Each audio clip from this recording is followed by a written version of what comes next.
Welcome to the show, ladies and gentlemen. I am your host, your girl, the one and only Tiffany E, aka Sexline TV2, and I am here to give you guys all of the tea when it comes to wrestling and maybe a little bit of odds and ends in between there.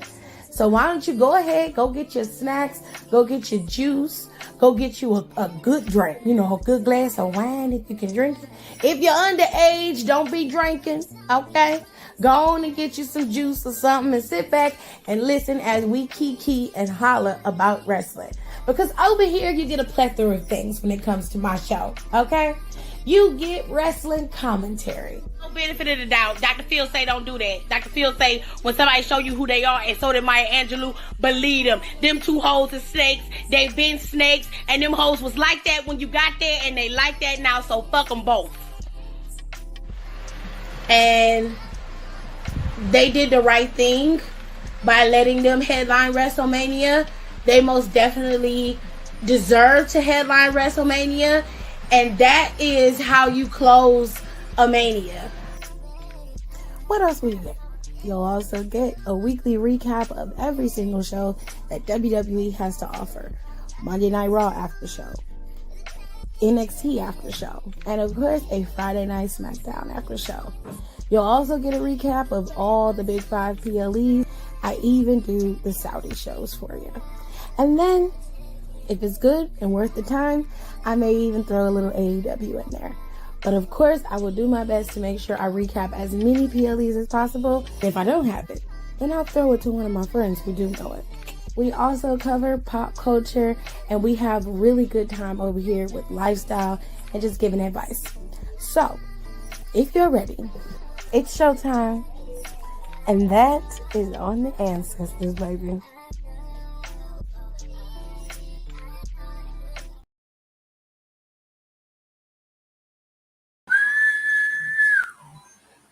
Crown Jewel is in the books, ladies and gentlemen. I, for one, am very glad that it's over, because I'm as tired. We've been watching wrestling since 12 o'clock. It is almost 5, child. Shouldn't no show be no 5 hours. Oh my goodness. I was tired as hell by the time we got to Damien Priest and Cody. I said, excuse me? They said Cody Rhodes and Damien Priest. I said, what? I said, no. we supposed to be done. Oh, sirs and ma'ams, it was a time. It was a time to be alive. It is a time to be alive, okay? Because, girl, I'm so damn tired. I don't know what to do. But we here. That is all that matters, is that we here. Now, we're going to try to keep this as short and sweet as possible. I might go in order. I might not. I mean, at least I'm being honest.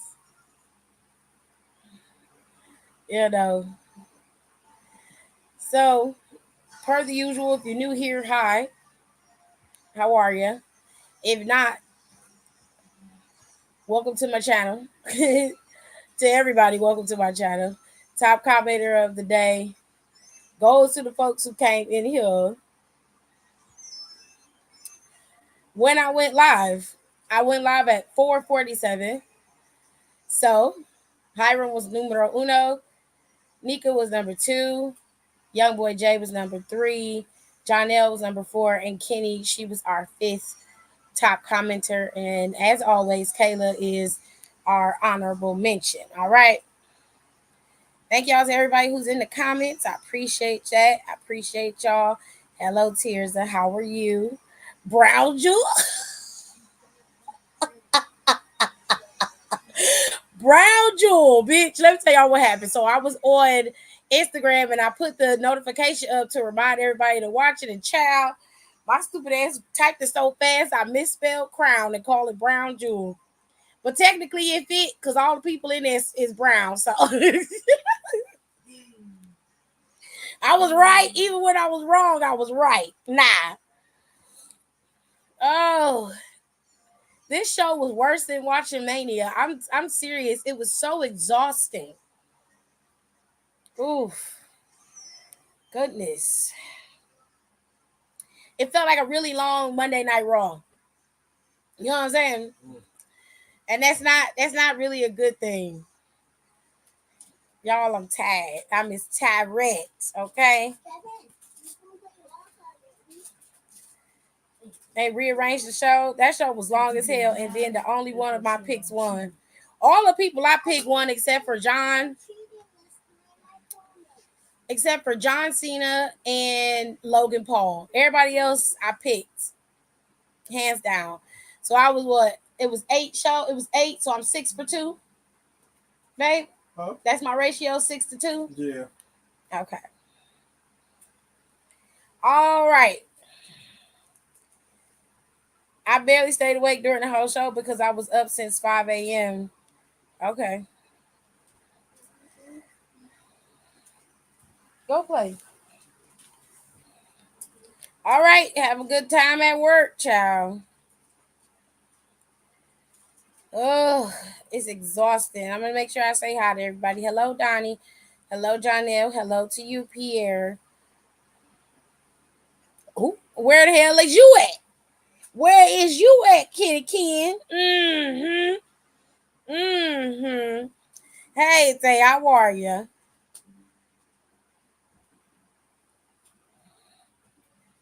Hey, y'all. All right, let's get into this show. I try to download as many of the pictures of the stuff that I can find. Hold on.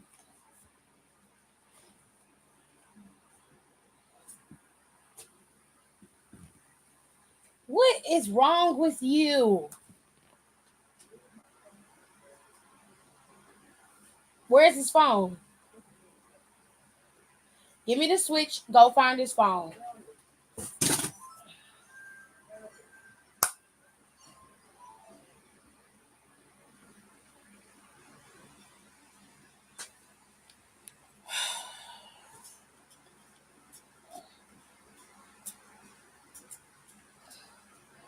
All right.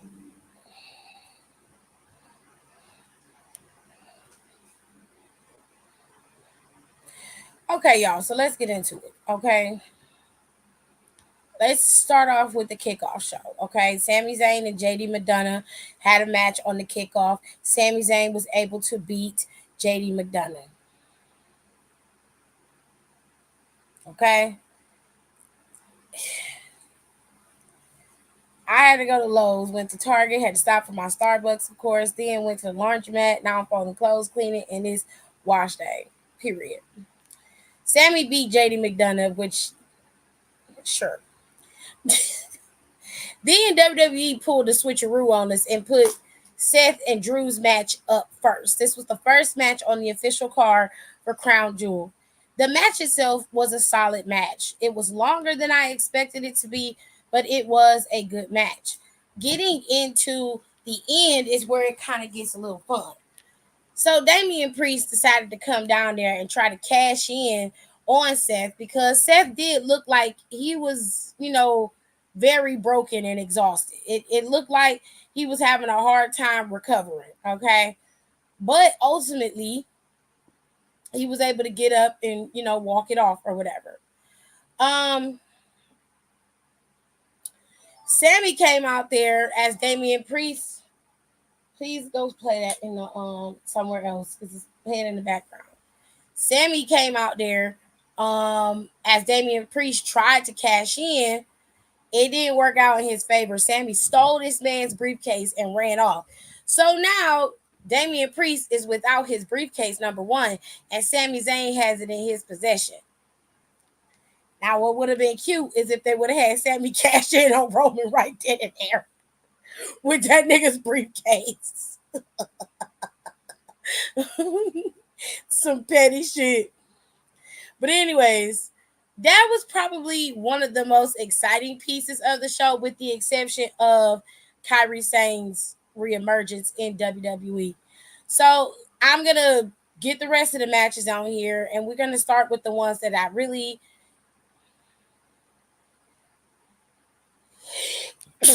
Excuse me. Thank you.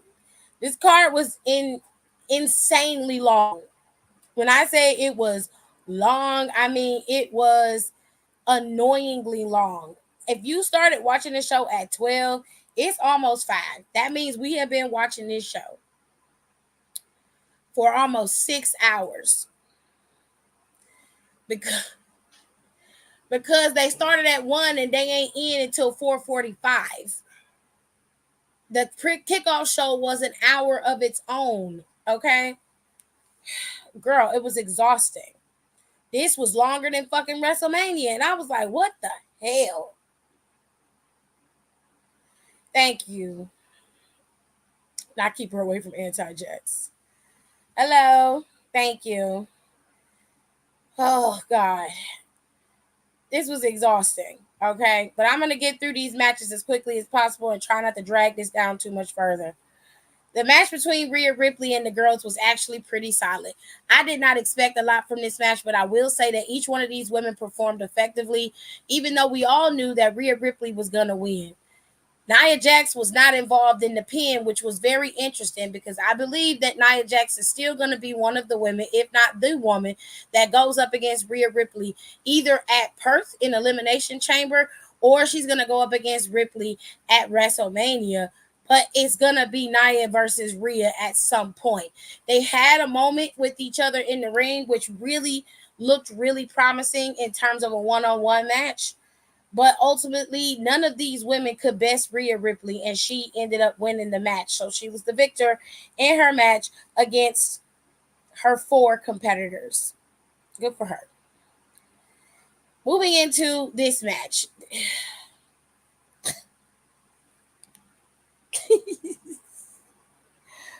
What more can I say? What more can I do?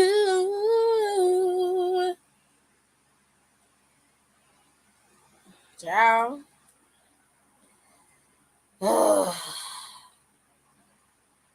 So Logan Paul had an enormously long match with Rey Mysterio. Too fucking long if you really want to be real. As the match progressed, he tried to cheat. He had a little homeboy out there handing him brass knuckles. He then... Girl, He then loses the brass knuckles. The homeboy tries to get it. Santos runs the dude off. Now, mind you, listen to what I said. Santos runs him off, but puts the brass knuckles on the apron of the ring. Literally sits it in the ring. Child, when I tell y'all that shit was the most irritating thing I ever had to watch in my entire life. Logan Paul feels like, he's on top of the world. He done achieved something that he's gone after or whatever the hell he wants to call it. WWE had one job. It was one job, okay? And y'all ruined it. I don't like it. It was a shitty move. It's not gonna do anything, in my opinion, to whoever beats Logan Paul for that championship.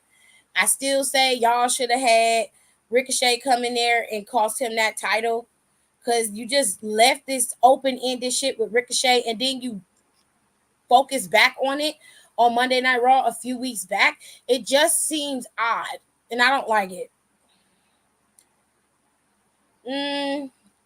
You were wrong for majority of this card, if we're being fair, but you was right about this. If that's what makes you feel good, sure.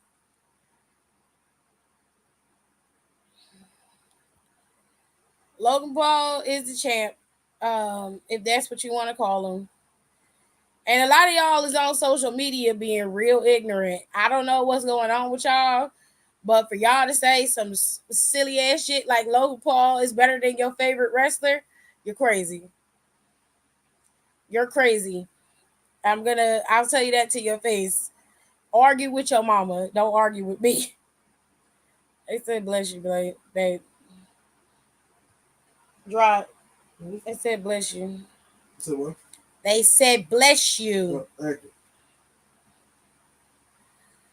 So y'all got a clown masquerading as a United States champion today. If that's what you care about, sure. Live your best life. Um, for the most part, that match was actually pretty solid. To me, it was unnecessarily long. It didn't need to be as long as it was, but it was a fairly solid match. John Cena's match with Solo started off pretty strong on John's side, but eventually Solo was able to get the drop on him, and Solo ended up picking up the win. I don't know exactly what this means for John Cena, but for right now, he is still on quite the losing streak. It is a good thing though in terms of him putting over the younger talent and giving them the push that they deserve. Solo's an excellent wrestler and a great character. I'm not necessarily mad at the match or the finish because Solo won fair and square. It was a clean match. John just could not get the best. You just couldn't get the best of Solo. And unfortunately he was beaten. So it is what it is. I ain't really mad about it though. You know what I'm saying? It is what it is. Oh, that's not my champ. Child. That's laughable to say Logan Paul is better than my favorite wrestlers. Child, boom. I don't care too much about him winning because I know he ain't going to keep it long, but I will say boy can move in the ring, and that's all he getting from me. Never in a million years have I ever denied that Logan Paul was a good wrestler and that he has great ring awareness. He's developed that over time. He did well in his match against Rey Mysterio, but I'm not going to say that he's better than my favorite wrestlers because he isn't. There are a few key points to where he lacks. And if somebody wants to debate me, Marks with Mikes, I will gladly give you those key points at any given time. You just name the time and the place. Okay? Okay, love you. Love you, brosif. I told y'all in the group chat this motherfucker at my job was going off about him winning, and I went off on his stupid ass. Look, Tears don't have no love lost for the man, and I fully understand that. But my thing is this. Logan Paul is not a substantial person to put the title on, even if he was going in and being there full time. He's not somebody I would put the title on long term. I would give Logan Paul a month, maybe two, and he would drop that title immediately. And it's not because he can't defend it or because he's not a good wrestler. It's the simple fact that Logan Paul, to me, long term wise, I'll explain it another time and another day. Oh no, I wasn't saying he was better than someone who's been doing it for years. No. I wasn't talking about you, Kenny. I was talking about somebody else. Your comment just happened to come up when I was talking about it. So no worries. All right, let's move on. Okay? Because we had some fun stuff that we can at least talk about.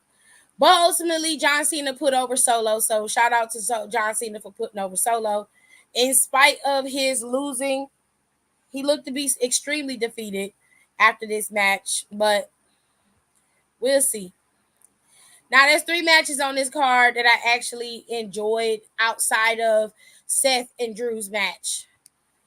And the women's match, the Fatal 5-Way match. I actually really enjoyed this match between Bianca and Io. I thought they put on a banger of a match. The best part about this match, however, was the end because y'all favorite Japanese demon brought her ass back in there. Y'all can say what I want to, but Kyrie scared the shit out of me. She's like a goddamn demon. And I was like, who the fuck is this little Batmite mini bitch coming out here causing all this discord and bullshit? Who is you? Child, Kyrie Sane reared her head at Crown Jewel this week, and she decided that she was going to help her friend Io retain her women's championship, much to the dismay of Damage Control's leader, Bayley, because Bayley had no idea that she was even going to show up. She looked just as shocked and bewildered as the rest of us. But it is what it is, because despite Bianca Belair having Io Sky down and having to fight two people at one time. She also ended up having to fight with Kairi Sane. So now Bianca has been knocked out of the running to become the WWE Women's Champion again. And this is all because of Kairi Sane. Of course, Io had an ace in the hole by, contacting Kairi to have her back. So we stuck now in this forever this forever loop of trash. I'm kidding. The women are putting those some pretty decent stories. I don't know what Triple H is planning with Io, but it seems like it's starting to ramp up, and I can appreciate that. Io might break free of damage control via Kairi Sane, which I don't have a problem with, and then we can really see what Io Sky is capable of as champion. So if Bianca does get another shot at this title, it probably will be her last shot at that championship. We're gonna have to wait and see how it all plays out, but this was a good curve for Io to maintain her championship.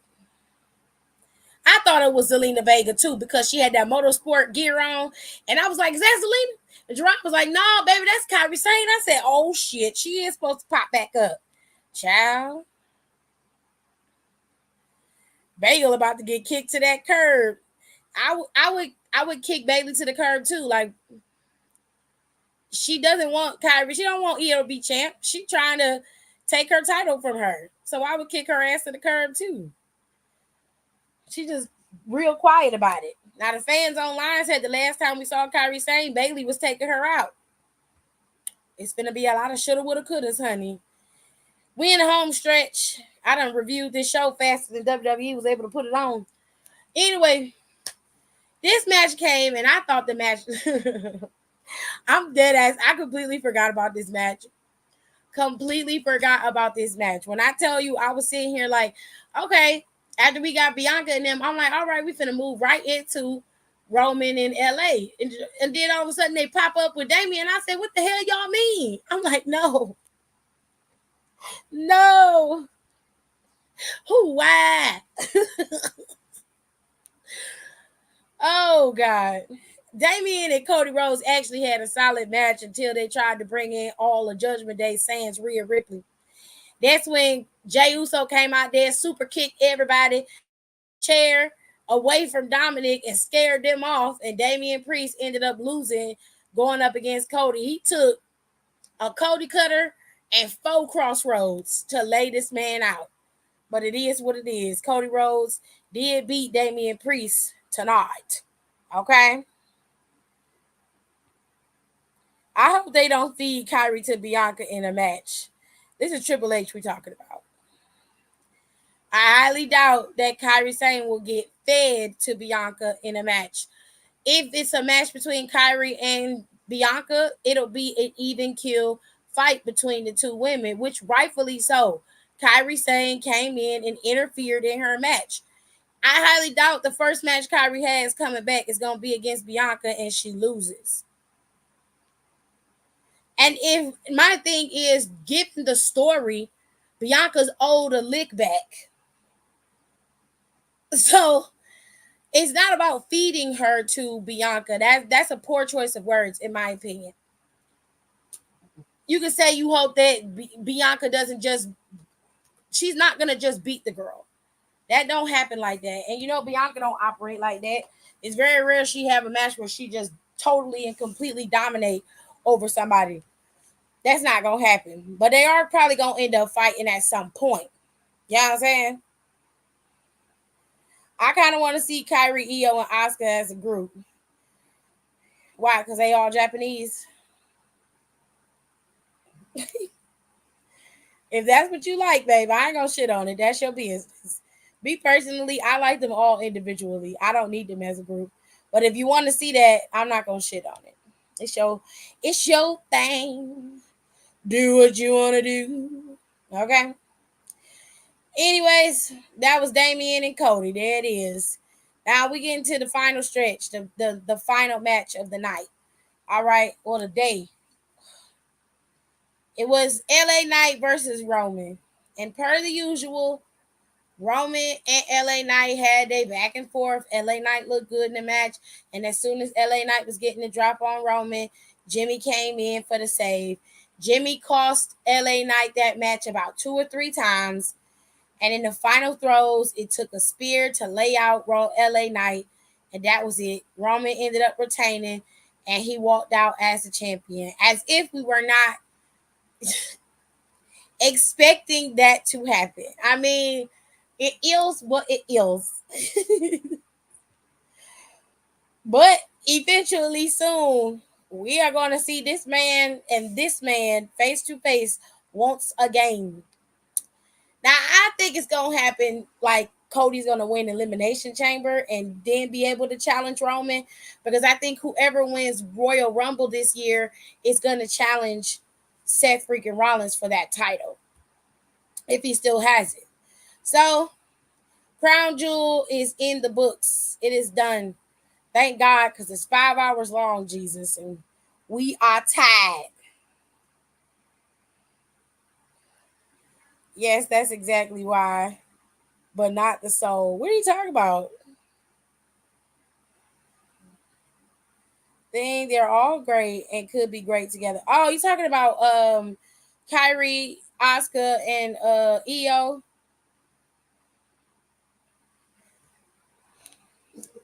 I don't necessarily need to see them together. Would I be mad at it? No. But I feel like when everybody it's like when Lash Jakara, let's say Lash and Jakara get on the main roster, then I'm gonna hear, ooh, Bianca, Lash, and Jakara would eat as a squad, and I'm like, why? Because they black. Like, why y'all link them up like that? Y'all don't do the white people like that. I don't understand that. It's so weird to me. Anyways, y'all, we tired. Okay, I really don't have nothing else to say about Crown Jewel. This show was done. It started off really strong. Then in the middle of the show, they had this thing with Grayson Waller and Miz, which, to be fair, wasn't a bad spot. But given the fact that the show was so fucking long, putting them in the middle of the show made it more exhausting. And I was just like, Jesus, please spare us, okay? It was a lot. It was a lot. That show was really long. The matches were really long. Some of the matches could have been shortened, especially CENA'S match with Solo. I felt like that could have been shortened. You could have shortened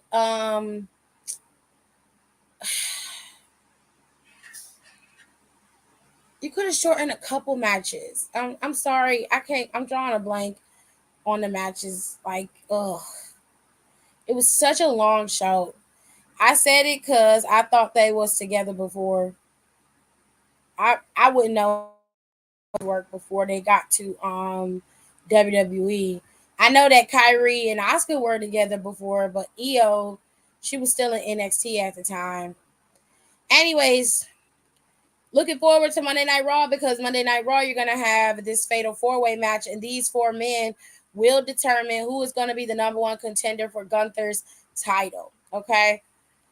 Oh, we tired, child.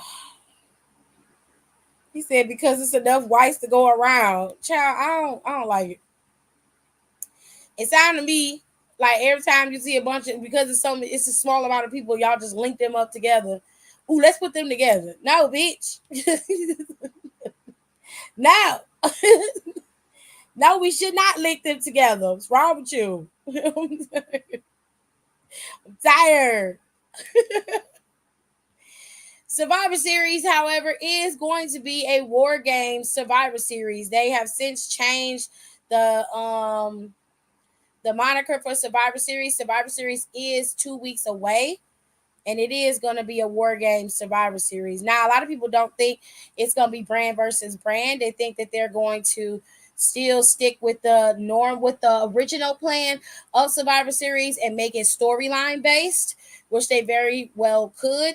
But as of right now, it's being announced that Survivor Series is a War Games pay-per-view, and it's going to be live from Chicago Saturday, November 25th at 8 p.m. Eastern Standard Time, 5 p.m. Pacific. And that is about, if we going from Saturday, that's about 3 weeks away. Okay, so we about 3 weeks out from Survivor Series. They got plenty of time to build the stories for Survivor Series. All right.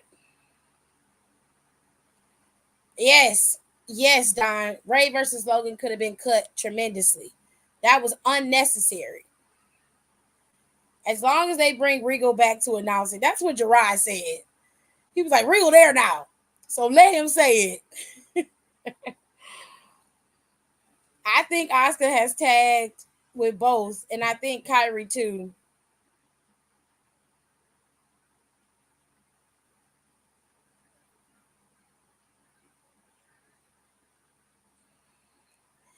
I don't remember Asuka being in an official tag team with Io Sky in any way, shape, or form. But I know for a fact that Kyrie and Asuka were a tag team. But I don't think Asuka has ever like officially been in a tag or group with Io. That's what I mean. Dang, because I wanted to see Gunther slap post Logan. I don't know if they're going to do it that way or not. I'm just going by what I've seen. But I'm not sure if they were all together. I don't think that they ever were. They would have to interact for that to happen. Not necessarily. Because it looked like they're going to have Miz and Grayson go at it, which I actually would like to see because them two are funny. They had a segment. Miz TV was on there, and then Grayson Waller took over his segment, which was some petty shit. And the dude they had on there is the biggest superstar. The biggest superstar in Saudi, I guess, the biggest movie star. And he had his moment, and I was just like, this was not for us. This was not for us in Japan, not in WWE. That's what I'm saying. I'm not saying it don't count, but it don't. It don't count, bro. Like, cause we didn't see it. We unless you was watching New Japan at the time, and when Asuka and Io were there, like you wouldn't know. All you know is what we're seeing. So that's what I'm talking about. I know I was going with the concept of brand versus brand. They still very well could do brand versus brand. It just may not be War Games brand versus brand. You see what I mean? Like they might give it both. They might give us both. They might give us a War Games match that is storyline based, and then they might give us the rest of the matches where it is brand supremacy. You see what I'm saying? They may give us both. So I don't know. All right, I gotta go wash my hair. Period. Okay. No, not in WWE, but I think overseas they have. But that's what I'm saying. It don't count. It don't count. Like I'm not trying to say it's unnecessary, but it don't count. It don't fucking count. I don't think they need to be a team. Like I feel like they operate beautifully on their own. Is it fine for them to make them into a team? Sure, but I don't like that. I feel like every time it be the Latino people, black people, and the Asian girlies coming in, men and girls, they always link them up into teams. They don't never do the white people that like that. Never. And I don't like that. I don't like it. I don't like it. It just seemed real tropey and racist to me. And I don't like it. Anyways, y'all.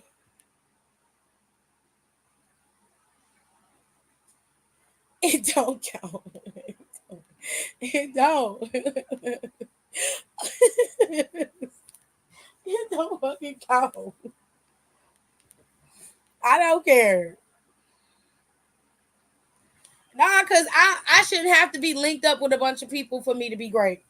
And I'm not saying that that's what's happening with Oscar and them, but it's like they don't do that with with the white people, whether they are good, bad, or indifferent. They don't do that. They only do that with the minorities, and that's it. And I hate it. I hate it. No, we just try to see some inclusive stuff. Inclusive. So making all the Japanese people be in one spot is inclusive. That sounds like racism to me, but okay. We want. Well, the last time you had pepperoni, you left a whole stack of it in the spare bedroom on your uncle's computer table. Your uncle found it yesterday.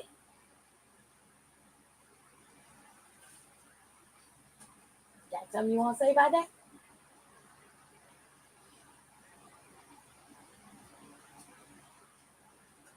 You just gonna stand there? Okay, give me a water bottle, Jared. Jared, where you going? Where you going? No running.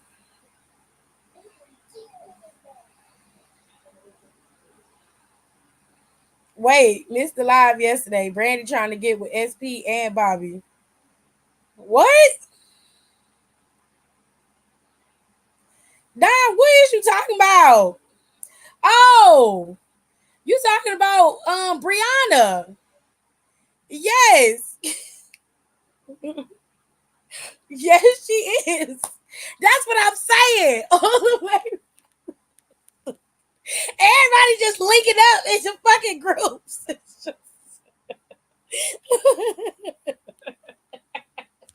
That's what I'm trying to tell you. Everybody linking up in the fucking groups. Like some Connect 4 blocks and shit. Just kinetic blocks, just we the same. No. Like, in brief ass case, that I understand. Fully understand that. But yeah, she did try to link up with Bobby and SP and she talked to him. They made some kind of deal. She was stalking and walking, and Dawkins was watching her walk away. I was like, I don't know what you looking at, but sure. Sure. He was looking real hard. We get a lot of color at one time. I don't think y'all understand what I'm saying, so I'm going to leave it alone. Anyways, Survivor Series is the next pay-per-view. And then the final pay-per-view of the year for WWE as a whole is going to be NXT's Deadline, which comes out on December 9th, Saturday in Bridgeport, Connecticut. They're going to start the qualifying matches next week for NXT's Deadline. So be on the lookout for that. And then we have Royal Rumble, which is going to be in Tampa Bay, Florida on January 27th. Elimination Chamber, which is going to be in Perth, Australia on Saturday, February 24th. And of course, you have WrestleMania 40 that is going to be in Philly. Okay? So, I hope y'all enjoyed the show because I'm tired and I need a break from wrestling. I think I'm just going to lay here and talk to AJ and mess with him and watch YouTube or find a movie to watch or something because I'm exhausted. I feel like I did work all day. This show was 5 freaking hours. WWE, don't you ever, okay? Because y'all could have kept Logan's Paul's match on SmackDown. You could have had Paul and Ray's match on SmackDown, okay? I love the fact that Sammy was over there. Sammy deserved to be there, so I don't mind him being on the kickoff show. But Logan Paul's ass, he could have been on SmackDown, okay? Okay? Now, I know y'all setting up a little story with Santos, and he possibly could get that title off of Logan and finally be the U.S. champion, which, cool beans, but bitch, don't y'all ever pull this shit again. Okay, 8 matches on the card with it being this long is absolutely ridiculous. You're killing us. This is worse than WrestleMania. I'm exhausted. I will see y'all Monday after Monday Night Raw. Y'all have a good night.